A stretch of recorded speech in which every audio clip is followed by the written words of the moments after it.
Hello, good afternoon. GITEX is finally here. And as committed, we at Starling Pulse are excited to bring you the conversation with inspiring leaders of our industry. So our very first guest for today is one of the most known names in our industry, Mr. Sunil Worki, the VP of Global Financial Services at Forescout Technology. Hello Sunil, how are you? How is it going? It's quite exciting. A lot of companies, a lot of visitors, great time. So Sunil, tell us more about, how is Forescout different from others in market when it comes to detecting and preventing modern sophisticated IT or ICS cyber attacks? See, from a traditional way, if you look at all the ICS or the IoT side or the OT side, were an isolated, separate networks. But now it has merged or converged to be a single unit, where the traditional way of looking at separately is no longer working. We need an integrated solution where the stakeholders should be able to see both the IT and OT together. It should be scalable. It should work in a heterogeneous environment with all your existing controls. That is where Forescout is differentiating much from any other competitions. And it should be off-the-shelf integration possible, and it should be agentless. So these are the unique thing we offer.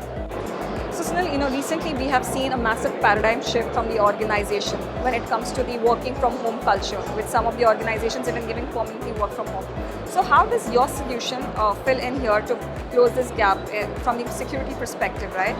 Particularly, I'm interested to know about the BFSI customers, considering that you have a good amount of working experience with the banking firm. Sure. See, all the companies, when I say all the companies, any digitalized company or interconnected companies are under stress.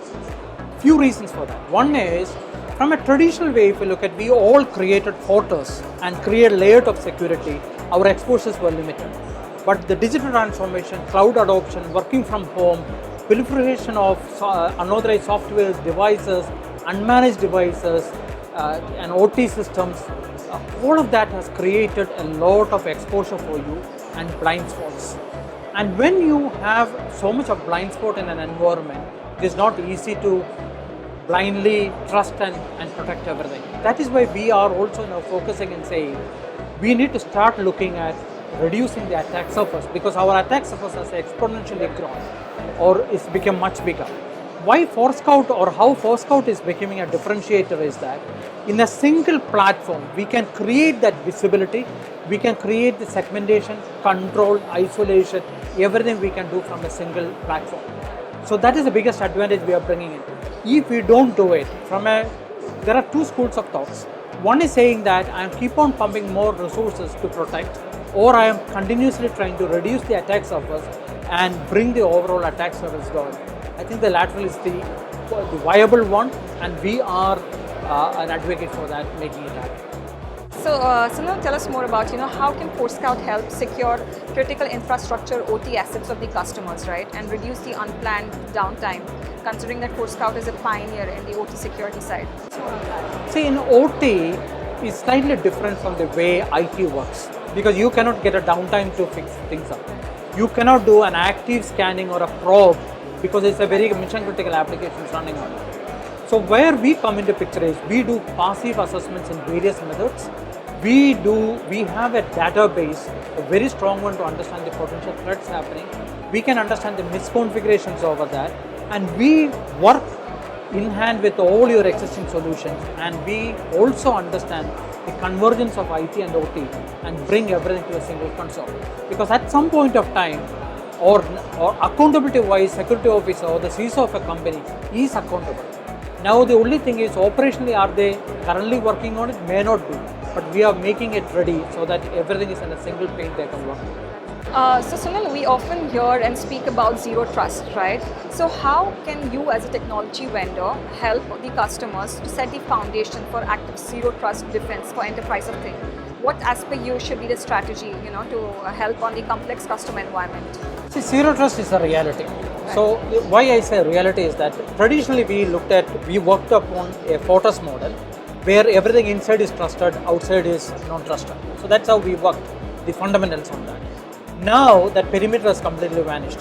So neither the outside or inside is trusted, or it is all merged together, even if you have a supply chain in the same manner. So we have to come with a new method to protecting or defending our enterprises. That's why the zero trust coming. The problem with zero trust is that it is not a one fit on that, because I have seen some vendors where 10 or 12 different combination of different isolated products coming together. Yes. That doesn't work. We need to, before even getting into FirstScout, we need to do the preliminary foundational work, build the visibility, know what is in your network, ensure the compliance is in place. Otherwise, what will happen is that while you do each activity, you are more and more getting polluted. So you need to make sure that is being taken care and foundation is clear. And the earlier I mentioned about attack surface reduction. Yes. Once you do that, and then if you can sustain that, then plan and define the policy, the next step for the foundation. Don't jump into directly on zero trust with an application isolation or anything of that sort. There's a huge lot of time and resources where it's too difficult to quantify any success of it. So we are there to support any of our stakeholders on that. Fine, Sunil. So on a personal note, I have noticed that you're very active on LinkedIn and you do a lot of mentoring, and I've heard from people that you're a great mentor as well. So any message that you would like to share with the aspiring leaders of today's generation? See, I was fortunate to work with so many amazing people because that helped me to build my career up, and I also try to do the same to the others around me. Information security or cyber security is an amazing field to be. Definitely. So I encourage everybody to spend time, whether even if you are not taking as a full-time career, spend time on security. And if you need any time and hand-holding or assistance, reach out. We are all there to support. Definitely that. Yes. So on that note, any future plans for FirstScout in this region, or probably perhaps a final thought you'd like to say? See, globally FirstScout is focusing on more because of the way things have changed up. Right. Earlier, if you look at FirstScout, the main market we looked at was NAC. Because now, because of the as I mentioned earlier, every industry is under stress. There is a lot of foundational work need to be done, where the visibility, the compliance, assurance, and we are strong in that. So we are there very strong with our customers to make sure they succeed. Definitely. Thank you so much, Sunil. Thank it you. was indeed a pleasure to have you here and really insightful conversation. Same here. Thank you you very so much. And for all those of you who would like to learn more about how enterprise can build resilience by attack surface reduction, make sure you join Mr. Sunil at GITEX X Lab on 19th October around 3:40 p.m. Thank you so much. That's all for now. I'll be back after a short break. Stay tuned.